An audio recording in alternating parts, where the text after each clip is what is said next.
Entramos ahora al análisis del segundo de Samuel, capítulo 13, la tragedia desplegándose en la casa de David. El libro de Segunda de Samuel narra el ascenso y el reinado de David, una figura central en la historia de Israel, un hombre conocido con el nombre de conforme al corazón de Dios. Sin embargo, el relato bíblico, con toda honestidad cruda y abierta, no oculta sus profundas fallas y las devastadoras consecuencias de sus transgresiones. El capítulo 13 se sitúa cronológicamente después del grave pecado de adulterio de Betsabé y el asesinato de Urías en 2 de Samuel 11. Y el capítulo 12 nos muestra a Natán confrontando a David por este pecado de adulterio. Así, el capítulo 13 de 2 de Samuel marca un punto de quiebre sombrío y doloroso en el relato del reinado de David. Este pasaje bíblico detalla una serie de eventos desgarradores que incluyen la vejación de Tamar por su medio hermano Amnón y el posterior asesinato de Amnón a manos de Absalón, hermano de Tamar, por parte de padre y madre. Lejos de ser incidentes aislados, marcando un punto de quiebre sombrío en su reinado y en la historia de su propia familia, marcan el comienzo de la tragedia. Esta tragedia que se despliega aquí en este capítulo 13 de 2 de Samuel debe entenderse que constituyen el cumplimiento directo de la profecía pronunciada por el profeta Natán a David en 2 de Samuel capítulo 12 verso 10, que nos dice: por lo cual ahora no se apartará jamás de tu casa la espada, por cuanto me menospreciaste y tomaste la mujer de Urías Heteo para que fuese tu mujer. Este capítulo, el 13, es la primera y devastadora manifestación de esta profecía. Muestra cómo el pecado personal del rey desencadenó una serie de desgracias intergeneracionales y un ciclo de violencia dentro de su propio hogar,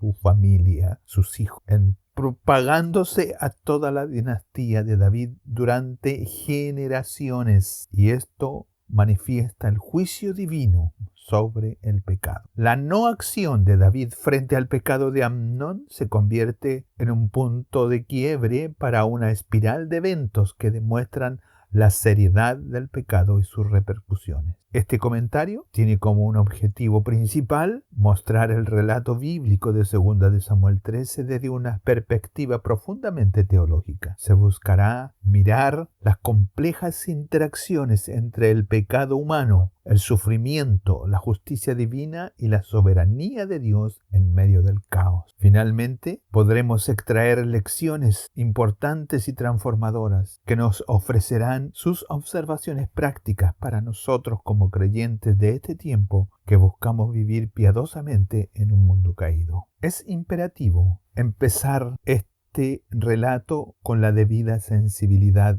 dado que contiene temas perturbadores como la violencia, ultraje, el incesto, el asesinato. La ley de Dios prohibía explícitamente las relaciones incestuosas, como se detalla en Levítico capítulo 18, versos 6 y 9. Ningún varón se allegue a parienta próxima alguna para descubrir su desnudez. Yo, Jehová, la desnudez de tu hermana, hija de tu padre o hija de tu madre, nacida en casa o nacida fuera, su desnudez no descubrirás. Y Levítico 20:17 nos dice: si alguno tomare a su hermana, hija de su padre o hija de su madre, viere su desnudez y ella viere a la suya, es cosa execrable.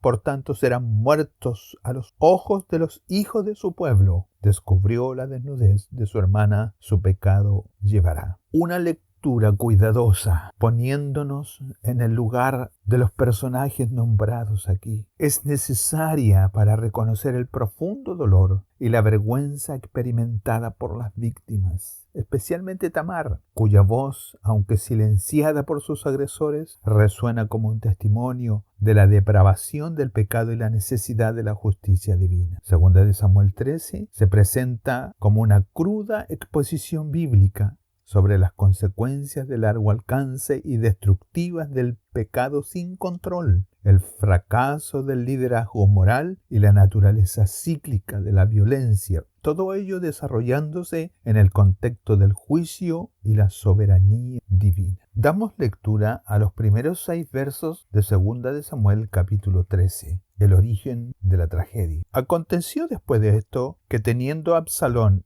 hijo de David, una hermana hermosa que se llamaba Tamar, se enamoró de ella Amnón, hijo de David. Y estaba Amnón angustiado hasta enfermarse por Tamar su hermana, pues por ser ella virgen, le parecía a Amnón que sería difícil hacerle cosa alguna. Y Amnón tenía un amigo que se llamaba Jonadab, hijo de Simea, hermano de David. Y Jonadab era hombre muy astuto. Y éste le dijo: Hijo del rey, ¿por qué de día en día vas enflaqueciendo así? ¿No lo descubrirás a mí? Y Amnón le respondió: Yo amo a Tamar, la hermana de Absalón, mi hermano. Y Jonadab le dijo: Acuéstate en tu cama y finge que estás enfermo, y cuando tu padre viniere a visitarte, dile: Te ruego que venga mi hermana Tamar para que me dé de comer, y prepare delante de mí alguna vianda, para que al verla yo la coma de su mano. Se acostó pues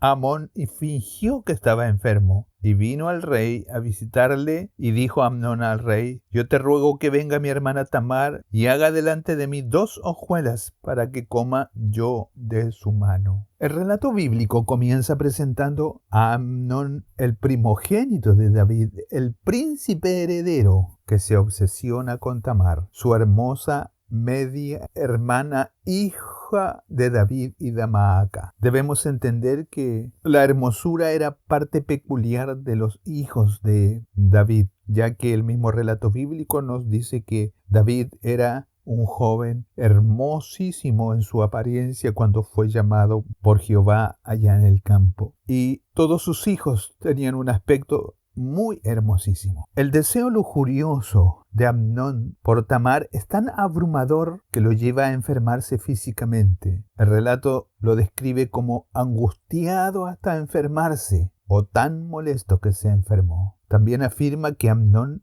la amaba. Sin embargo, este supuesto amor se califica inmediatamente por su tormento y enfermedad debido a la virginidad de Tamar y la aparente imposibilidad de hacerle nada, según afirma el verso 2. Esta descripción inicial revela que su deseo era puramente carnal y egoísta, desprovisto de afecto genuino o respeto por la persona de Tamar. Amnón llegó a enfermarse físicamente a causa de su lujuria consumidora, una manifestación de cómo los deseos carnales pueden corroer el alma y el cuerpo, como nos advierte Romanos capítulo 13, verso 14, no proveáis para los deseos de la carne. Este amor es en realidad una lujuria desenfrenada y un afecto impuro, ya que el matrimonio entre medios hermanos estaba prohibido por la ley. El amor de Amnón se describe como un tormento que lo enferma porque Tamar es virgen e inaccesible. Esto indica que su enfoque se centra enteramente en la gratificación física, no en una relación integral. El relato bíblico muestra más tarde su intenso odio hacia ella después de la vulneración violenta. En el verso 15 lo veremos. Este cambio inmediato de amor a odio demuestra que su deseo inicial no era amor, sino lujuria egoísta y objetivadora. Una perversión del amor que busca poseer en lugar de honrar. La lujuria, por su naturaleza, trata a la otra persona como un medio para un fin, despojándola de su dignidad y personalidad inherente. Un patrón observado en el propio pecado de David con Betsabé. Este patrón resalta la lección teológica y ética crucial. El amor verdadero busca el bien del otro, mientras que la lujuria consume y en última instancia destruye, a menudo llevando al desprecio por el objeto del deseo una vez que se logra la gratificación. La epístola de Santiago en el capítulo 1, verso 15 nos dice: entonces la concupiscencia, después que ha concebido, da a luz el pecado, y el pecado siendo consumado da a luz la muerte. Y este es el salario del pecado, Romanos 6:23, porque la paga del pecado es muerte. En este punto del relato bíblico entra en escena Jonadab, el sobrino de David y primo de Amnón, hijo de Simea, hermano de David. Es descrito como un hombre muy astuto. Su astucia, sin embargo, no se utiliza para el bien o para disuadir el mal, sino para idear un plan engañoso que facilita el pecado de Amnón, descrito como un hombre muy astuto o sutil, el verso 3. Jonadab observa perspicazmente la angustia de Amnón y le ofrece un plan manipulador para facilitar el ultraje de Tamar. La astucia o perspicacia de Jonadab es una habilidad natural, un don, pero que este hombre la utiliza con un propósito maligno. En lugar de guiar a Amnón lejos del pecado, Jonadab conspira activamente para permitirlo, demostrando cómo la corrupción del pecado puede impedirnos usar los dones de Dios para los propósitos de Dios. Esta situación sirve como una advertencia sobre la influencia de la presión de grupo y la responsabilidad inherente en dar estos consejos. Proverbios 13:20 nos dice: el que anda con sabios, sabio será, mas el que se junta con los necios será quebrantado. La multitud de consejeros puede traer seguridad, pero solo si el consejo es piadoso. Esto refuerza que la inteligencia o la astucia sin una base moral pueden conducir a resultados desastrosos no solo para el individuo, sino para aquellos a quienes influyen. La culpa de Jonadab se presenta como inexcusable y a pesar de no ser el autor directo o el perpetrador, ya que su consejo impío facilitó la transgresión de la ley divina. El plan de Jonadab implica que Amnón finja una enfermedad y le pida a Tamar que le prepare una comida en su habitación, logrando así que David facilite, sin saberlo, la trampa. David, preocupado por su hijo, el verso 6 al 7,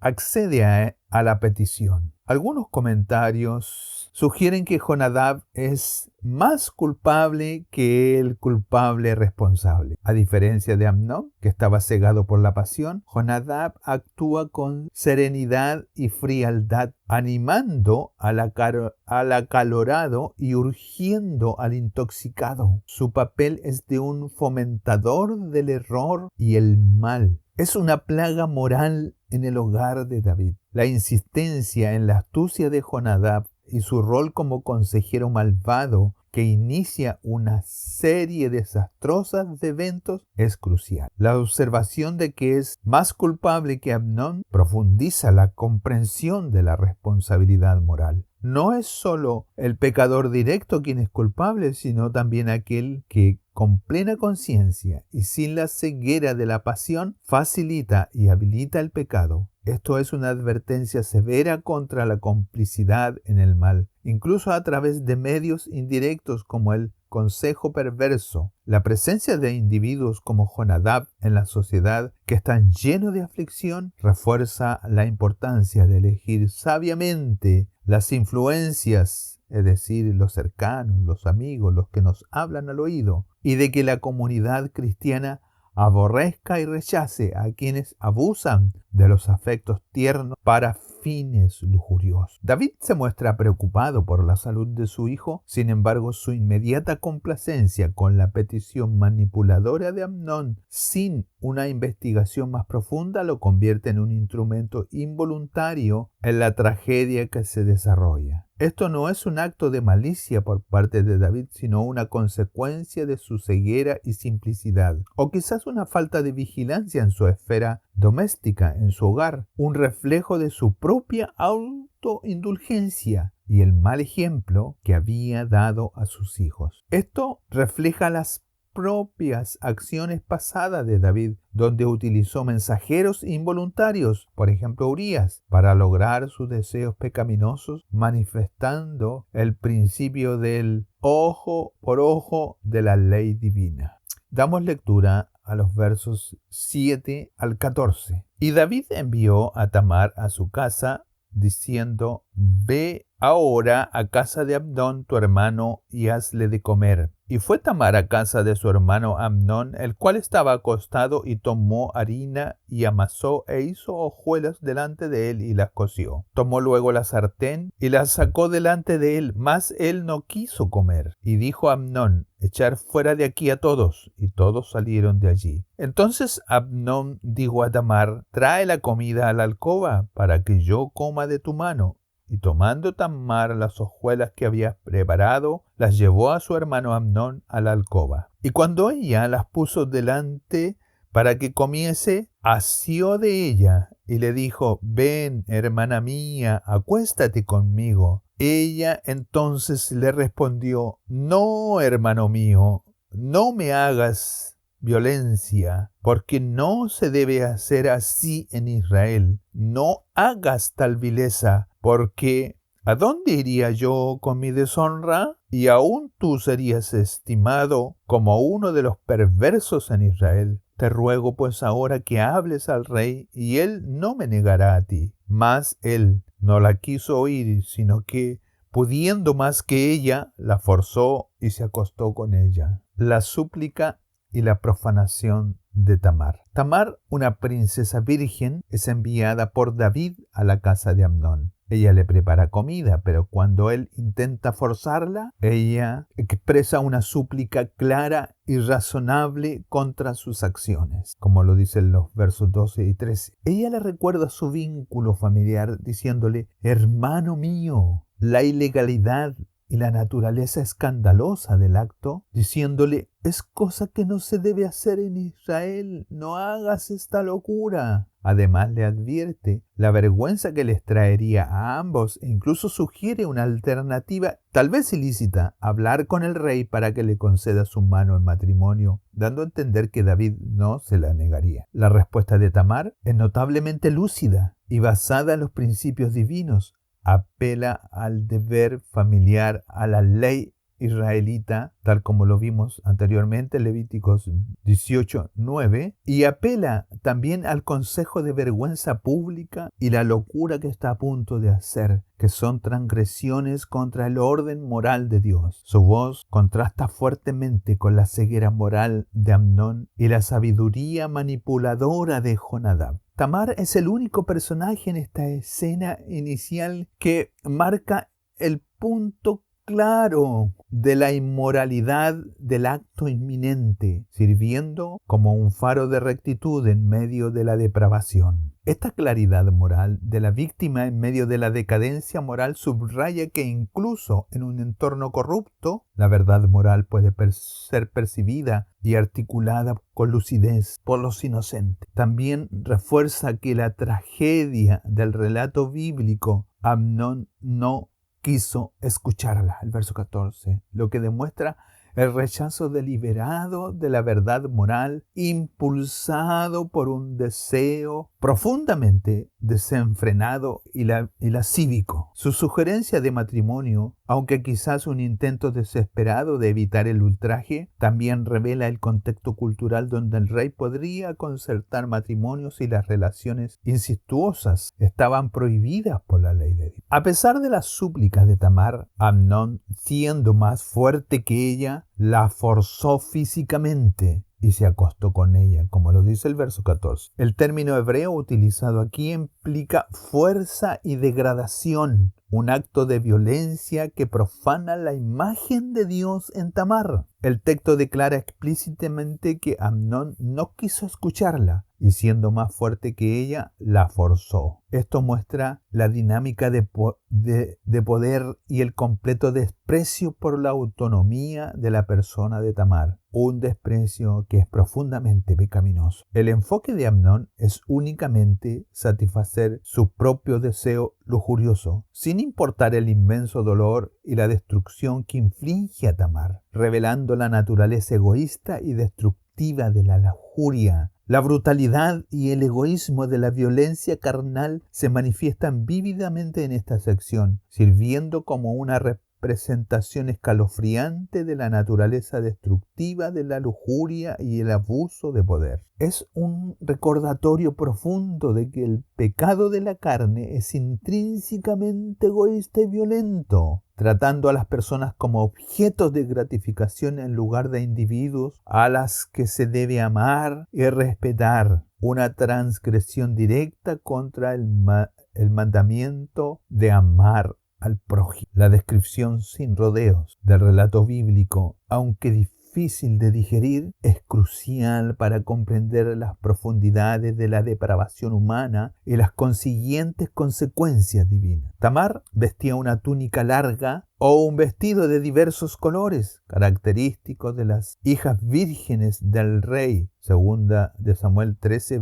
verso 18. Después de la agresión, ella rasgó su vestidura. La mención específica de la túnica de Tamar es un recurso profundo y significativo. Este término, para demostrar la túnica de colores, también es usada en el relato de Josué en Génesis capítulo 37, que fue rajada y manchada con sangre para engañar a Jacob sobre el destino de José. De manera similar, el acto de Tamar de rajar su vestidura y ponerse ceniza en la cabeza, verso 19, es un acto público de luto y una declaración de su profanación. La prenda, que una vez fue símbolo de su virginidad y estatus real, se convierte en un testimonio público de su pureza perdida y de su vergüenza de por vida. Es un grito de justicia ante Dios y los hombres. El rajado de la túnica y las cenizas son signos externos de una profunda angustia interna y una pérdida irreparable. Este simbolismo de la túnica rota como pureza perdida y vergüenza pública profundiza la tragedia, conectando el sufrimiento de Tamar con una narrativa bíblica más amplia de engaño y sufrimiento familiar. Refuerza la naturaleza pública y permanente de su deshonra en la sociedad israelita antigua, donde la virginidad de una mujer era primordial en el matrimonio y la posición social. Su acción asegura que su ultraje no sea pecado secreto y quede todo oculto, sino que sea una atrocidad reconocida públicamente que reclama por la intervención divina.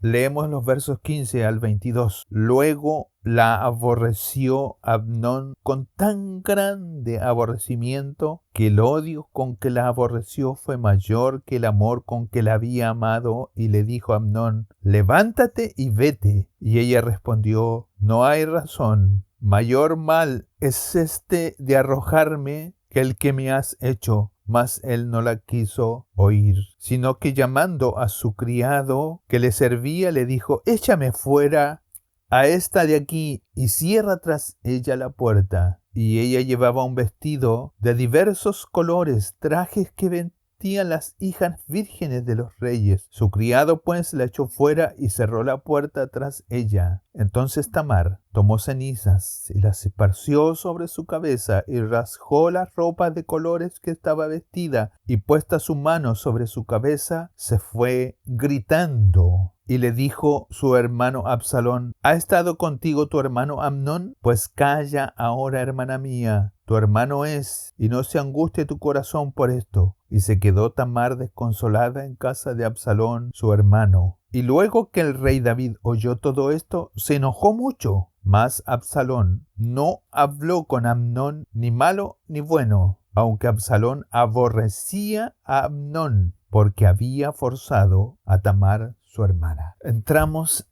a ver ahora las amargas consecuencias, odio, desolación y la poca reacción del rey. Inmediatamente después del ultraje, el amor de Amnón se transformó en un odio muy grande, de modo que el odio con que la aborreció fue mayor que el amor con que la había amado, como lo decía el verso 15. Luego, cruelmente, la expulsó de su casa. El cambio repentino y extremo de amor, entre paréntesis lujuria, a odio es una profunda revelación psicológica y espiritual. Este es un patrón común en el pecado de la carne. Una vez que el deseo ilícito es gratificado, el objeto de la lujuria se vuelve odioso y el pecador se queda con amargura ira y dolor, a menudo dirigidos a la víctima. El odio de Amnón no es arrepentimiento por su pecado, sino una manifestación de una conciencia aterrorizada pero no humillada. Una incapacidad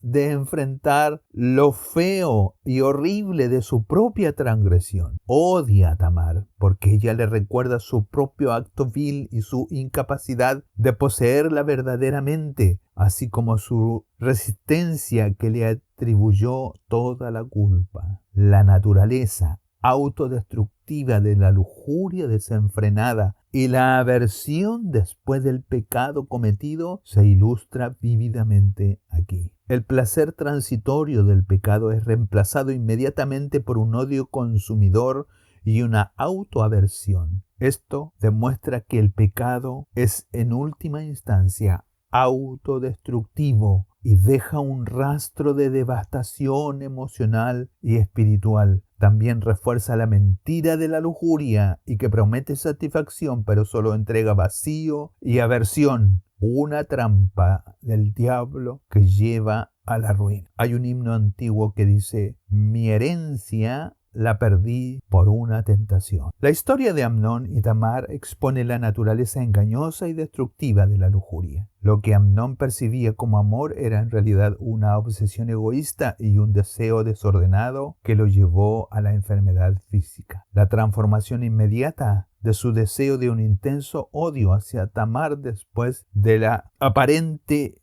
y profunda ultraje demuestra que la lujuria no es amor verdadero. El amor puro y sincero busca el bien del otro. La lujuria busca la propia gratificación, deshumanizando al objeto de su deseo. Este relato ilustra que la tentación carnal, aunque promete una profunda satisfacción o realización, inevitablemente conduce a la destrucción y al arrepentimiento amargo, si es que hay luz de arrepentimiento. El pecado de la carne no solo daña a la víctima, sino que también corroe el alma del perpetrador, dejándolo con una repulsión y vacío. La Biblia condena firmemente la perversión carnal de todo tipo, no para reprimir una necesidad, sino porque reconoce que estos pecados destruyen a las personas y deshonran a Dios. La lujuria ciega la razón, aniquila la empatía y destruye las relaciones auténticas, revelando que la verdadera satisfacción y el honor solo se encuentran en la obediencia a los caminos de Dios. Tamar se puso ceniza en la cabeza, rajó su distintiva túnica, se puso la mano en la cabeza y se fue gritando en alta voz, como lo dice el verso 19. Luego permaneció desolada en la casa de Absalón. Las acciones de Tamar no son meramente un dolor personal, sino una declaración pública de su profanación y vergüenza ante Dios y la comunidad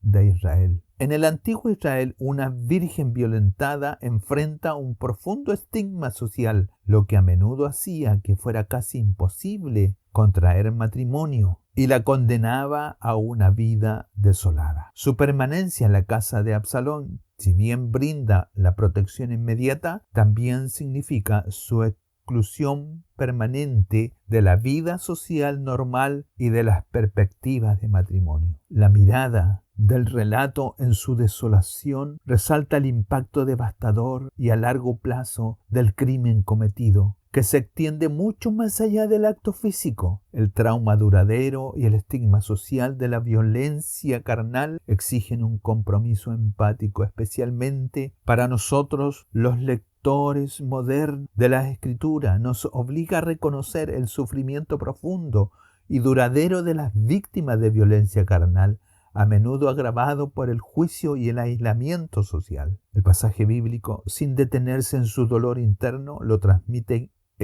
implícitamente a través de su lamento público y su posterior estado de desolación, un testimonio de la injusticia que clama al cielo. Tamar emerge como una figura de sabiduría y rectitud en medio de la depravación. Su voz, aunque ignorada por Amnón, es preservada y validada por el narrador bíblico. Ella advierte a Amnón con una clara comprensión de la ley y las consecuencias sociales, utilizando el término ultraje, que denota una acción extrema que amenaza no solo al individuo, sino también a toda la sociedad. Su protesta no es solo personal, sino una apelación a la moralidad y a la ley de Israel. La experiencia de Tamar es un testimonio desgarrador del sufrimiento y del abuso carnal. Después del ultraje, ella vive desolada en casa de su hermano Absalón. La palabra hebrea para desolada describe una realidad de vivir sin vida que era común para las víctimas de abuso. Pone cenizas sobre su cabeza y rasga su vestidura especial, símbolos de su devastación y dolor. Su vida cambia para siempre. El ultraje marca su futuro y la deja sin opciones dentro de su cultura, considerada mercancía usada. El texto bíblico, al detallar su sufrimiento y validar su voz, se alinea con la víctima, condenando inequívocamente el abuso carnal como un pecado que viola la ley moral de Dios y deshumaniza a la persona. La vergüenza, la culpa y el trauma pertenecen únicamente al abusador, no a la víctima. Cuando David se enteró de estos hechos, se enojó mucho. El verso 21. Sin embargo, el texto afirma explícitamente que no castigó a Amnón. Algunas versiones antiguas añaden que no quiso castigar a su hijo Amnón porque lo amaba, ya que era su primogénito. La ira de David se menciona, pero su inacción es el punto crítico. La inacción de David ante el crimen de Amnón es una de las lecciones teológicas más importantes del capítulo. Aunque se enojó mucho, no se menciona ningún castigo para Amnón. Esta parálisis se atribuye a su propia culpa por el adulterio y asesinato de Urías. La incapacidad de David para actuar contra el pecado de su propio hijo refuerza que el pecado personal puede paralizar la capacidad de un líder para ejercer la justicia y autoridad moral. Un líder con manos limpias es el que puede reprender al ofensor. Esta inacción de David es una manifestación directa del cumplimiento de la profecía de Natán. La espada no se apartará jamás de tu casa. El pecado de David con Betsabé y Urías no solo trajo juicio sobre él, sino que también arrojó influencias sobre sus hijos que tendieron a desarrollar los peores elementos de la naturaleza. La historia de Amnón y Tamar y Absalón es una descripción gráfica de las primicias del terrible pecado de David. Y el pecado engendra más pecado, y las fallas de los padres pueden tener repercusiones devastadoras en sus hijos y en la estructura familiar. Esta inacción se atribuye a varios factores: su propia implicación en pecados similares, adulterio y asesinato, lo que impedía reprender al ofensor con manos limpias, su excesiva ternura e indulgencia a sus hijos y una posible negligencia en la gestión de su hogar. Esta parálisis moral derivada de su propio pecado no resuelto contribuye directamente a la escalada de la tragedia. Su falta de administración de justicia permite a Amnón escapar de la rendición de cuentas y alimenta el deseo de venganza de Absalón. La parálisis moral y la perpetuación de la injusticia son lecciones profundas sobre el efecto corrosivo del pecado no confesado o no abordado en el liderazgo y la autoridad como padres. Los fracasos pasados de David paralizan su capacidad de actuar con rectitud en el presente, cuando un vacío de justicia que luego es llenado por la venganza privada, demuestran que el perdón del pecado, aunque espiritualmente transformador, no siempre elimina las consecuencias terrenales, particularmente para los líderes cuyas acciones tienen ramificaciones públicas o sistémicas, y que la justicia de Dios se manifestará de otras maneras. Damos lectura a los versos 23 al 39. Aconteció pasados 2 años que Absalón tenía esquiladores en Baal-Hazor, que está junto a Efraín, y convidó a Absalón a todos los hijos del rey. Y vino Absalón al rey y dijo: He aquí, tu siervo tiene ahora esquiladores, yo te ruego que venga el rey y sus siervos con tu siervo. Y respondió el rey a Absalón: No, hijo mío, no vamos todos, para que no te seamos gravosos. Y aunque porfió con él, no quiso ir, mas le bendijo. Entonces dijo Absalón: Pues si no te ruego que vengan con nosotros Amnón, mi hermano. Y el rey respondió: ¿Para qué ha de ir contigo? Pero como Absalón le importunaba, dejó ir con él a Amnón y a todos los hijos del rey.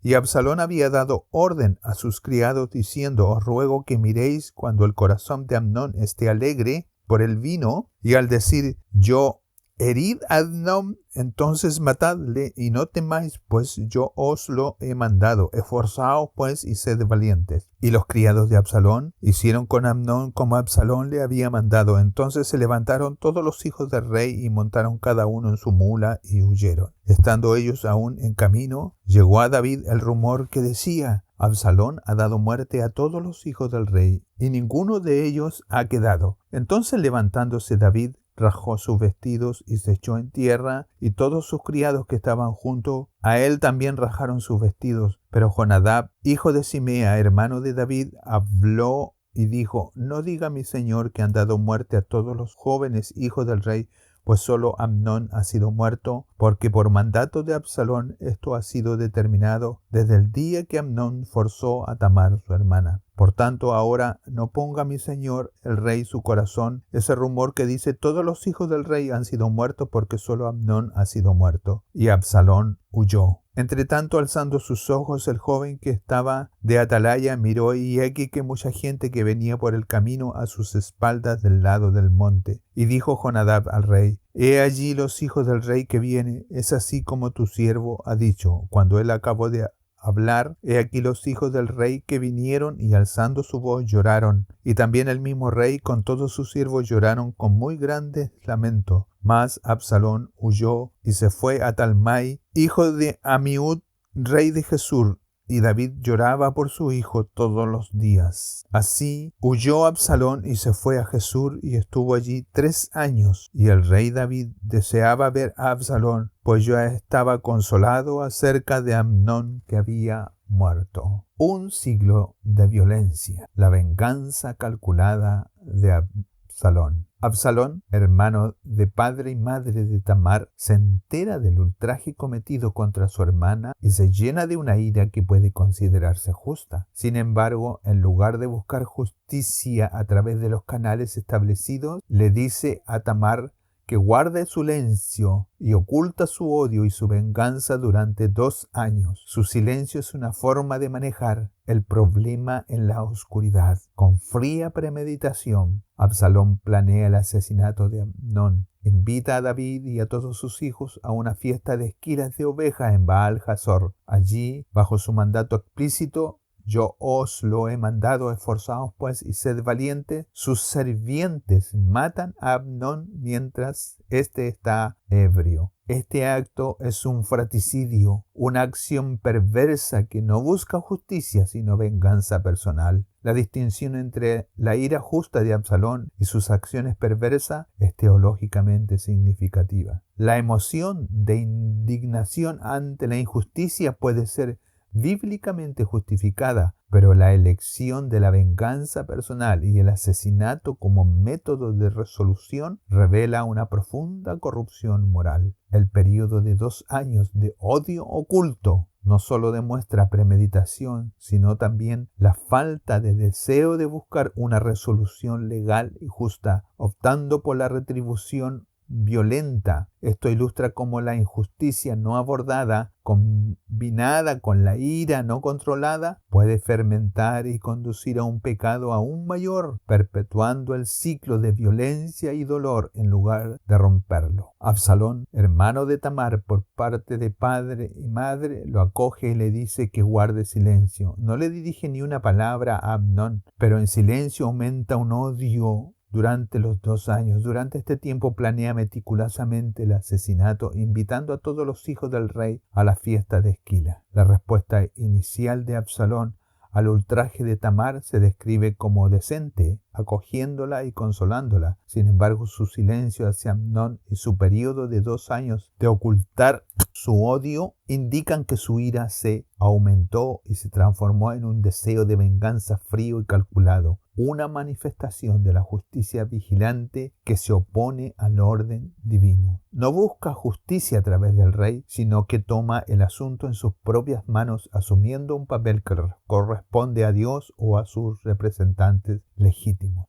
La inacción de David creó un vacío de justicia que Absalón llenó con su propia mano. exacerbado por la disfunción familiar y el dolor. Este ciclo de pecado no abordado, inacción y venganza personal es una advertencia sobre las consecuencias de no buscar la justicia de Dios y de tomar la ley en sus propias manos. La historia de 2 de Samuel 13 se compara con las tragedias profundas de la historia humana, pero se enfatiza que es aún más trágica porque es una manifestación de la justicia de Dios en acción, revelando cómo el pecado no abordado puede generar un ciclo de violencia y retribución. Este acto fratricidio profundiza aún más la avalancha de maldad dentro de la casa de David, cumpliendo la profecía de la espada, una manifestación del juicio divino. La huida inmediata de los otros hijos y el informe falso a David resaltan el caos y el miedo que ahora invaden a la familia real, minando la confianza y la estabilidad. El acto de Absalón también implica a sus siervos, demostrando cómo el liderazgo impío corrompe a otros y extiende el pecado. La escalada de violencia y la erosión de la confianza demuestran poderosamente en este relato bíblico. El pecado de Amnón llevó al ultraje, la inacción de David llevó al asesinato, la venganza de Absalón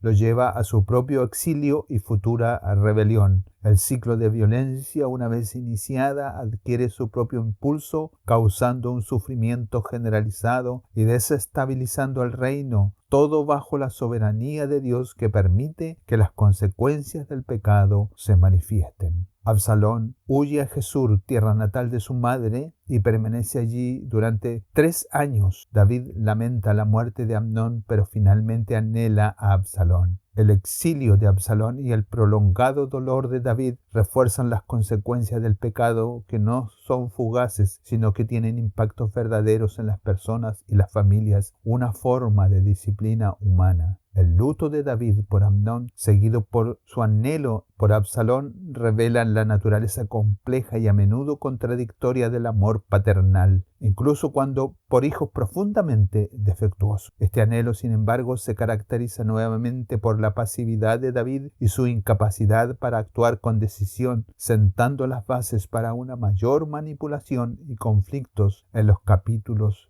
posteriores. El dolor persistente de las consecuencias y las complejidades del amor de padre se evidencian aquí, mostrando cómo los afectos personales, cuando no se equilibran con un juicio justo y la adhesión a la justicia divina, pueden llevar a mayores complicaciones y a una resolución tardía, prolongando en última instancia el sufrimiento y la inestabilidad. Ahora veremos algunas implicaciones teológicas y éticas. Las consecuencias de largo alcance del pecado. Este capítulo 13 de 2 de Samuel es una ilustración vívida de la profecía de Natán de 2 de Samuel capítulo 12 versos 10 y 11, en que dice: la espada nunca se apartará de la casa de David. Un decreto de juicio divino. Los pecados de adulterio y asesinato de David se reflejan en las acciones de sus hijos, lujuria y ultraje de Tamar por parte de Amnón y el asesinato de Amnón por parte de Absalón. El pecado se demuestra como una naturaleza corruptora que arruina las relaciones y corroe las intenciones más puras, una fuerza que se opone al orden y a la santidad de Dios. El perdón, aunque espiritualmente liberador a través de la gracia de Dios, no siempre elimina las consecuencias terrenales que sirven como disciplina y testimonio de la justicia divina. Mientras que el pecado individual tiene consecuencias personales. Así vemos en este capítulo 13 que demuestra poderosamente cómo el pecado de un líder, el rey David, cuando pecó con Betsabé, puede crear una fuente de disfunción familiar que se propaga a través de generaciones futuras, afectando a los inocentes. El principio de sembrar y cosechar expuesto en Gálatas capítulo 6 verso 7, aquí vemos que se ilustra de una forma muy presente. David sembró en la carne y su familia cosechó una amarga cosecha de violencia y destrucción. Esto nos muestra que el pecado no es una simple transgresión individual, sino una fuerza sistémica que puede infectar y desestabilizar familias, instituciones incluso naciones, cuando se desafía la soberanía de Dios. La espada en la casa de David no es solo una metáfora, sino una manifestación literal de violencia y muerte. Es el juicio de Dios en acción. Esta naturaleza, a través de las generaciones y el sistema de las consecuencias del pecado, nos pide profundamente que comprendamos la gravedad del pecado. Incluso con los pecados pequeños o los pecados secretos tienen víctimas de largo alcance y a menudo esas víctimas son personas inocentes. Como dice el libro de Números, capítulo 32, verso 23, y sabed que vuestro pecado os alcanzará. Como una némesis del pasado se va a levantar y nos va a alcanzar un pecado con sus consecuencias malignas. Además, Proverbios 13:15 nos dice que el camino de los transgresores es duro. Desafía la noción de que el perdón automáticamente anula todas las repercusiones terrenales, particularmente para aquellos en posición de liderazgo o los que están al frente, y refuerza la necesidad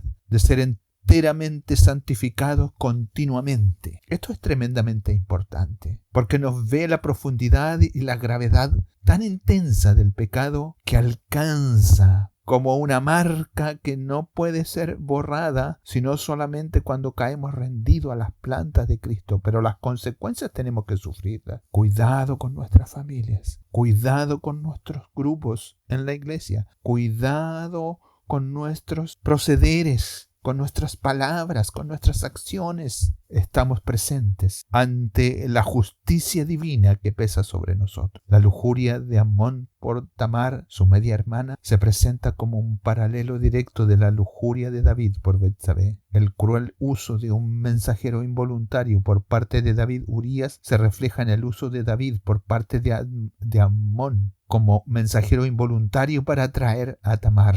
Esto se percibe como la justicia proporcional o el castigo de Dios sobre David. La justicia imparcial de Dios y el principio de las consecuencias retributivas demuestran en esta correspondencia toda su realidad.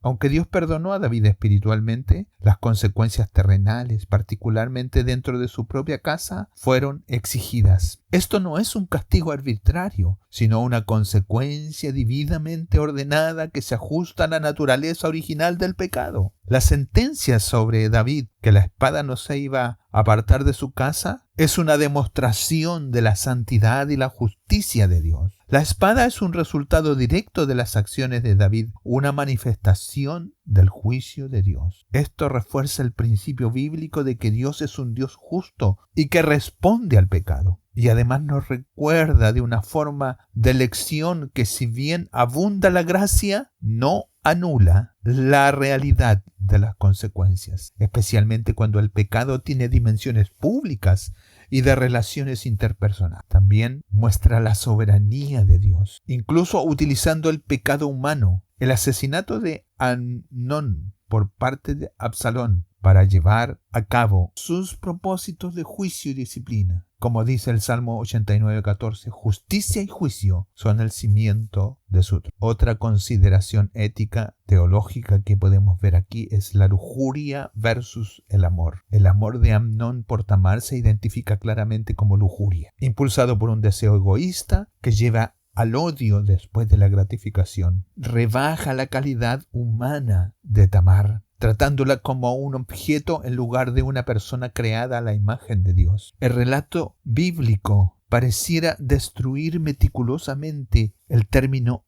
amor en la acción de Amnón, revelándolo como una obsesión destructiva y egocéntrica, una antítesis del amor divino. El cambio inmediato a odio después del acto es una prueba definitiva de que nunca fue amor. Contrario es a lo que nos expresa 1 Corintios 13:5. El verdadero amor no busca lo suyo, no busca su gratificación. La lujuria utiliza a las personas como objetos de autogratificación, mientras que el amor verdadero se sacrifica por el bien de los demás, reflejando el amor de Cristo. La naturaleza engañosa de la lujuria y su egoísmo inherente se exponen aquí, proporcionando una poderosa lección moral sobre la distinción entre el amor genuino y la lujuria destructiva. Nos advierte contra los peligros de los deseos incontrolados y el autoengaño que pueden acompañar. Refuerza que el pecado corrompe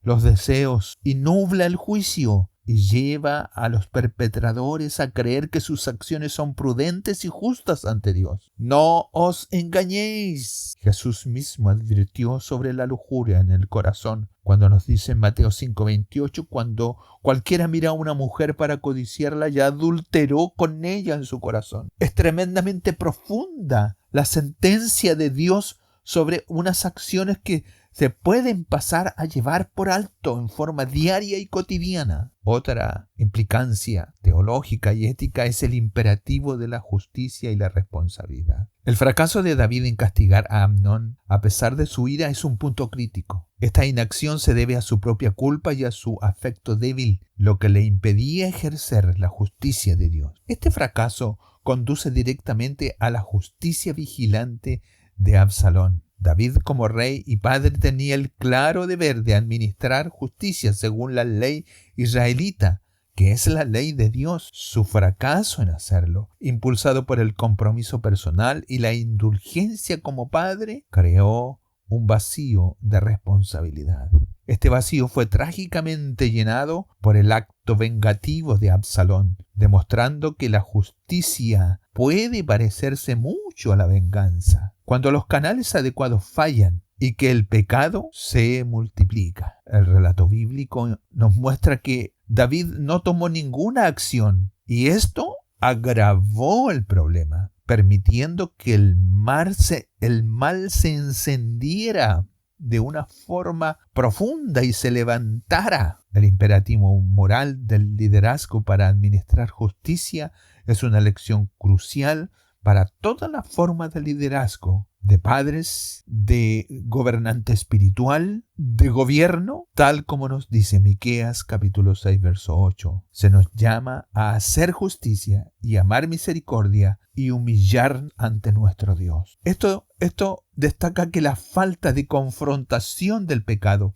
y de administración de justicia, especialmente dentro de la propia esfera de nuestras relaciones, no hace que los problemas desaparezcan, sino que permite que se levanten y se escondan y escalen a tragedias mayores. Un gobierno dentro de las iglesias de liderazgo eficaz implica confrontar el pecado y guiar a otros hacia una vida piadosa, reflejando el carácter justo de Dios. Además, Romanos capítulo 12, verso 19 nos instruye diciéndonos: no os venguéis vosotros mismos, amados míos, sino dejad lugar a la ira de Dios, porque escrito está: mía es la venganza, yo pagaré, dice el Señor. Otra implicancia profunda es la voz de la víctima, Tamar. Las súplicas elocuentes de Tamar son ignoradas, una trágica representación de cómo el pecado silencia la voz de la inocencia. Su posterior manifestación pública de dolor y desolación resalta su sufrimiento, un lamento que clama por la justicia divina. Los comentaristas bíblicos enfatizan la importancia de reconocer el dolor de Tamar y la experiencia de las víctimas cuando son abusadas, reconociendo su dignidad ante Dios. El relato bíblico, aunque centrado en la familia de David y las consecuencias del pecado, implícitamente centra todo su relato en la persona de Tamar y su experiencia de su ultraje. Su voz, aunque finalmente no escuchada por Amnón, se presenta claramente aquí en este capítulo 13. Los enfoques pastorales y modernos refuerzan la necesidad de no pasar por alto demasiado fácilmente el ultraje que ella experimentó, donde se debe crear un espacio donde la voz de Tamar pudiera ser escuchada. Esto implica reconocer el dolor, la vergüenza y el aislamiento que a menudo sienten las víctimas y abogar por ellas como Dios aboga por los oprimidos. El Salmo 10, del 17 al 18 dice: el deseo de los humildes oíste, oh Jehová, tú dispones su corazón y haces atento tu oído para juzgar al huérfano y al oprimido, a fin de que no vuelva más a hacer violencia al hombre de la tierra. Se debe priorizar la experiencia de la víctima en la interpretación bíblica, y esta exige un enfoque sensible y éticamente responsable al interpretar estos textos bíblicos difíciles, particularmente aquellos que involucran la violencia de ultraje a la persona. Nos anima a nosotros, cuando nos acercamos a la palabra del Señor, a ir más allá de un análisis puramente teológico o histórico para considerar el costo humano del pecado y la injusticia. Hay que fomentar la empatía y abogar por las víctimas en medio del contexto de este tiempo, con la esperanza de que Jesús, el Rey de Reyes, juzgará decisivamente el mal y ofrecerá sanidad a aquella alma. También hay una responsabilidad como padre en el liderazgo de la familia. Se señala la autoindulgencia de David, y su indulgencia hacia sus hijos les dio un mal ejemplo en muchas áreas de la vida, y no disciplinó a Amnón, lo que es una transgresión de su deber como padre, y además evadió su deber como rey. También se destacan las consecuencias de su poligamia, que contribuyeron a la discordia familiar, una práctica que iba en contra de la advertencia de Dios a los reyes, que ya había sido dictada muchos años atrás, como lo leemos en Deuteronomio 17, verso 17. No multiplicará para sí muchas mujeres para que su corazón no se desvíe, hablando de un futuro rey. El declive de David como hombre que se debilita constantemente está vinculado a su propio pecado y a la consiguiente autoindulgencia. Este declive moral personal impactó directamente en su capacidad de ejercer una disciplina de padre efectiva y un liderazgo moral dentro de su hogar.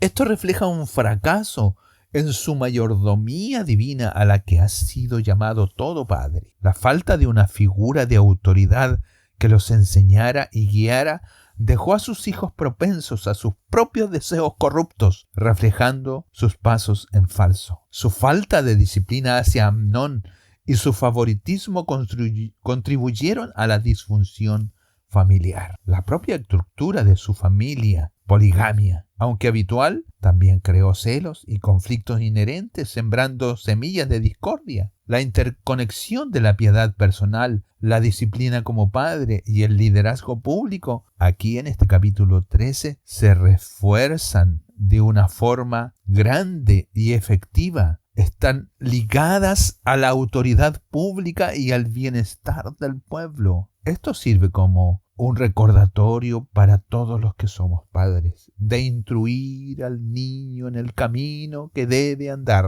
Proverbios 22:6. Y para los que están al frente, los líderes, los maestros, los gobernantes, los pastores, de defender la rectitud en todas las esferas de la vida, reconociendo que sus acciones privadas tienen repercusiones públicas y espirituales. Los que están al frente, en un cargo entregado directamente por Dios, no son figuras particulares, son figuras públicas. Por lo tanto, el cuidado debe ser extremadamente profundo. Efesios 6:4 también instruye a los padres a criar a sus hijos en disciplina y amonestación del Señor. Y en 1 Timoteo 3:4-5 nos refuerza la importancia de que un líder debe gobernar bien su casa. Otra implicancia teológica es la soberanía de Dios en medio del pecado. Aunque los personajes humanos toman decisiones, el relato bíblico se desarrolla en el contexto del juicio declarado por Dios, que la espada nunca se apartaría de su casa. Un decreto soberano. Dios utiliza los pecados de los hombres según su voluntad para servir a los fines de su justicia, sin ser el autor del pecado. La gracia de Dios permanece fiel a sus promesas a la familia de David. El pacto davídico permanece intacto a pesar del pecado de David, manteniéndonos en el trono a pesar de sus fracasos, demostrando su fidelidad al pacto. El capítulo presenta una tensión entre la acción humana y el decreto divino. Amnón, Jonadab y Absalón toman decisiones moralmente reprobables, de las cuales son responsables cada uno de ellos ante Dios, con sus distintos grados.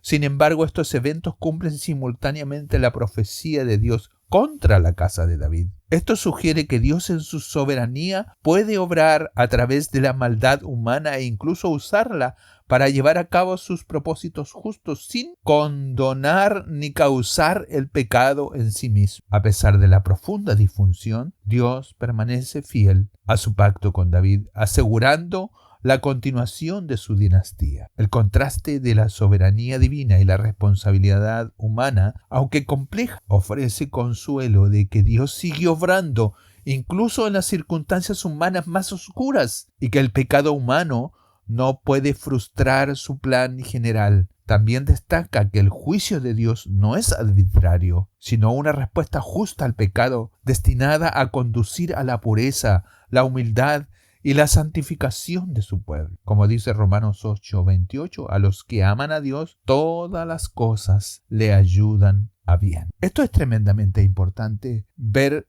en medio de los grupos religiosos, en medio de las distintas denominaciones de las iglesias, en medio de las iglesias locales. A veces los dirigentes son hombres corruptos, hombres malvados, hombres pecaminosos, hombres desviados de la verdad moral de Dios. Pero aún así, Dios tiene misericordia de las almas, de las ovejas. Dios sigue salvando, Dios sigue perdonando, Dios sigue trayendo a esos distintos rebaños. Pero ojo, va a llegar el día en que Dios va a pasar la cuenta. La rueda del evangelio sigue girando porque es Dios el que la mueve. Pero va a llegar el aventador y va a mover el arnero y se va a echar de ver entre el que verdaderamente servía a Dios o no. Qué terrible va a ser ese día. Así encontramos que en la soberanía de Dios, Dios activó el juicio y el propósito divino sobre el mal. La soberanía de Dios se revela no solo en el cumplimiento de la profecía, sino también en su capacidad para usar el pecado humano y sus consecuencias para sus propios propósitos. Aunque los actos de Amnón y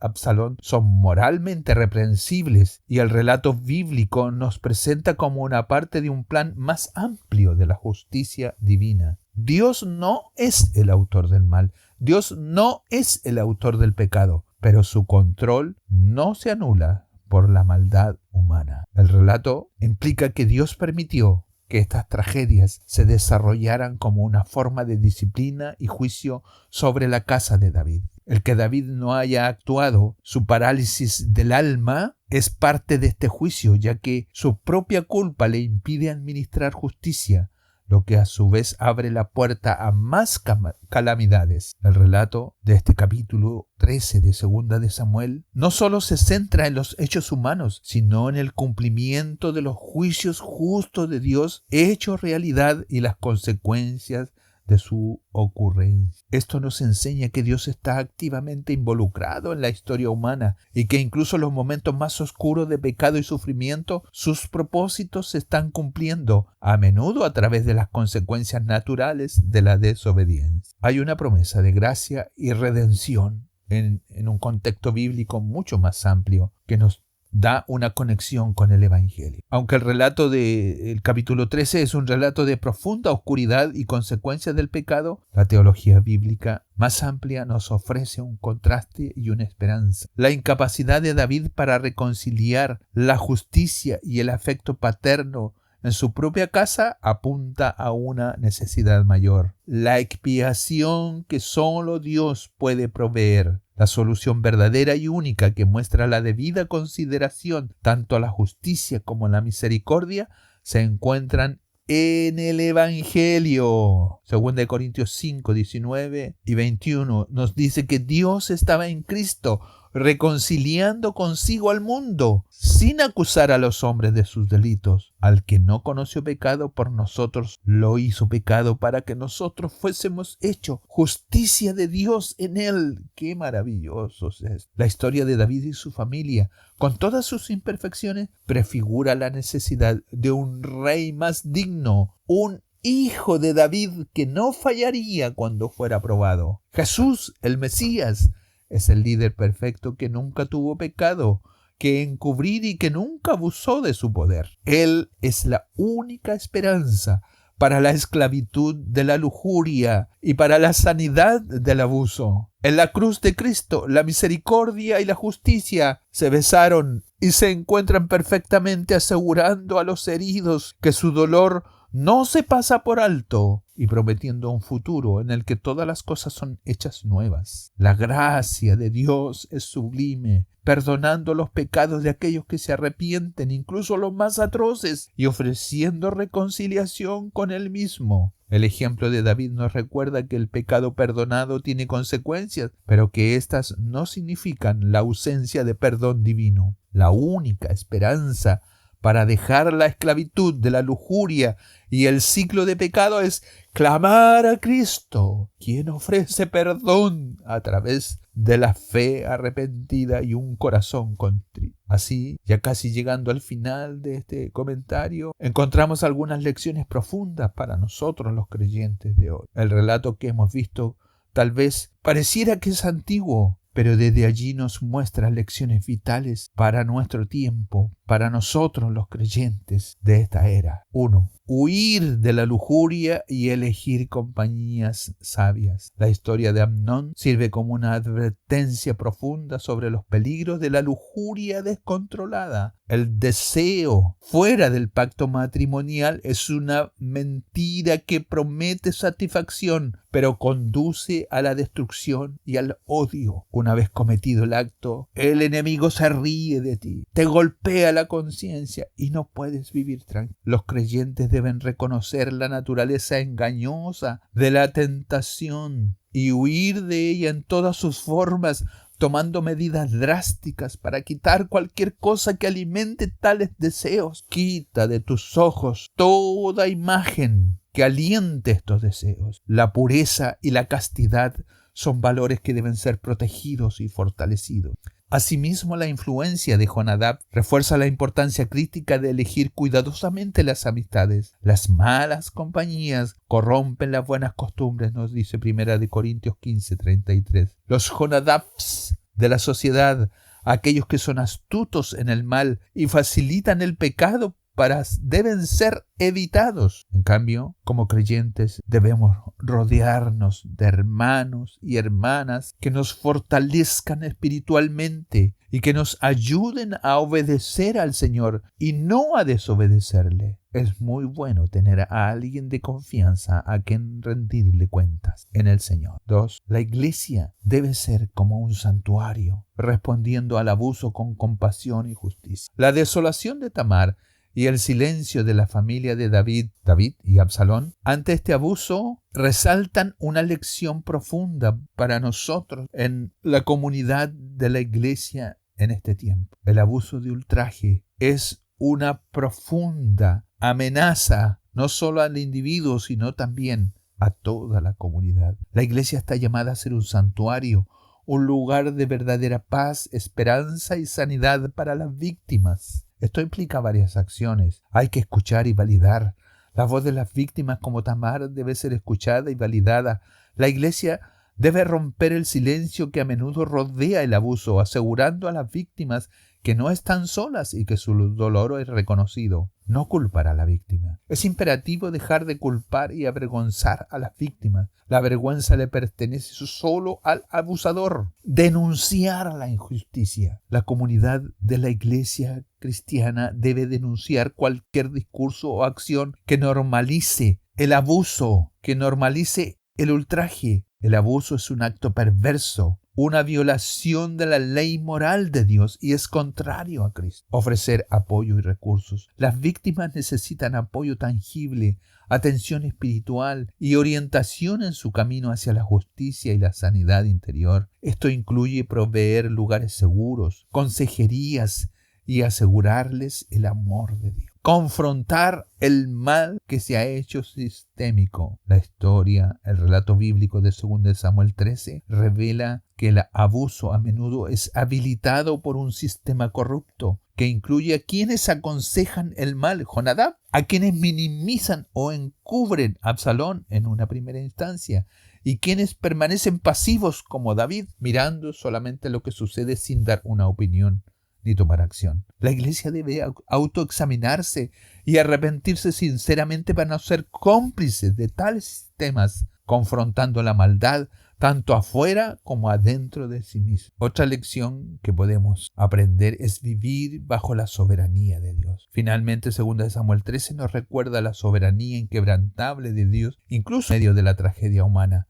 La espada en la casa de David fue el cumplimiento de la palabra profética de Dios. Esto nos enseña a los creyentes a confiar en los propósitos de Dios, incluso cuando las circunstancias parecen caóticas o incomprensibles. Dios no es de dos caras, ni de sentimientos momentáneos. Su reino se mueve por principios, y los principios violados tienen consecuencias. Los creyentes deben someterse a la palabra de Dios y responder en obediencia confiando en Él. Aunque las consecuencias del pecado son amargas, la fe en la soberanía de Dios permite ver que Él está obrando, incluso a través de las acciones de los impíos, para cumplir sus propósitos para su gloria. Esto motiva a huir del pecado y a buscar la justicia, sabiendo que la única esperanza para la liberación de la esclavitud del pecado es clamar a Jesús, cuya vida, muerte y resurrección ofrecen perdón y restauración. Los que son esclavos de la pornografía, aquí está Jesús para poder liberarte, darte perdón y restauración. Así, llegando ya finalmente casi al término de este comentario, 2 Samuel 13 es un relato desgarrador de la trayectoria devastadora del pecado dentro de la familia real de David, desde la lujuria de Amnón y el ultraje de Tamar hasta el asesinato vengativo de Absalón. Esto ilustra poderosamente cómo los propios pecados pasados de David crearon un terreno fértil para mayores atrocidades, cumpliendo la profecía divina y demostrando las consecuencias de largo alcance del compromiso moral y el fracaso del liderazgo en este sentido. Este relato nos sirve como un recordatorio profundo de que el pecado, aunque perdonado por la gracia de Dios, a menudo conlleva dolorosas consecuencias terrenales que se extienden a través de las personas, familias y comunidades, sirviendo como una disciplina divina. Esto refuerza el imperativo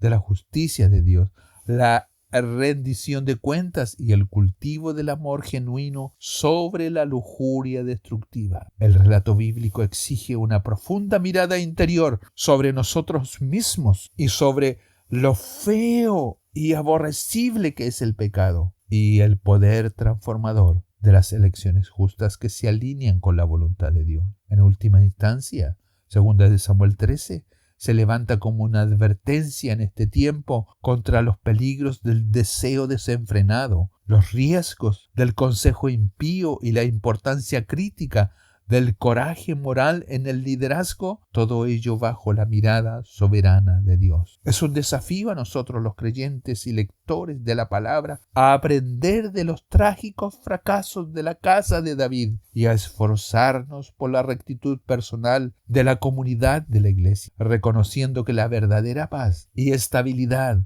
están arraigadas en seguir los estándares justos y santos de Dios y que la esperanza final reside en la justicia y la redención que solo Él ofrece a través de Jesucristo. Que podamos ser impulsados a vivir vidas que honren a nuestro Dios justo y misericordioso y nos impulse a la reflexión personal y a la acción piadosa, buscando la justicia, extendiendo la compasión y viviendo bajo la gloriosa soberanía de nuestro Dios. Mi deseo es que Dios les bendiga profundamente. Hacemos una oración. Padre Celestial, te damos gracias por la cruda honestidad de tu palabra, que nos confronta con la realidad del pecado y sus devastadoras consecuencias. Como vemos en este capítulo de 2 Samuel 13, te pedimos que nos ayudes a huir lejos de la lujuria en todas sus formas y a elegir sabiamente nuestras compañías para que no seamos arrastrados por el mal. Te suplicamos por aquellos que han sufrido abuso y desolación como Tamar, que tu iglesia sea un verdadero santuario de santidad donde las víctimas sean escuchadas, validadas y amadas, y donde la vergüenza recaiga únicamente sobre el que ha cometido el abuso. Capacítanos y danos la valentía para denunciar la injusticia y actuar con compasión y justicia en cada situación. Ayúdanos, oh Dios, a no caer en la parálisis de David, sino confrontar el pecado con valentía y amor, ejerciendo la disciplina necesaria en nuestros hogares y la comunión de la Iglesia. Confiamos en tu soberanía, Señor, sabiendo que incluso en medio del caos y el sufrimiento, tus propósitos se cumplen. Que esta verdad nos motive a vivir en obediencia y aclamar a Jesús, el Rey perfecto, cuya vida, muerte y resurrección son nuestra única esperanza de perdón, sanidad y restauración. Te pedimos esto y que nuestras vidas te honren y glorifiquen en todo momento. En el nombre de Jesús. Amén y amén.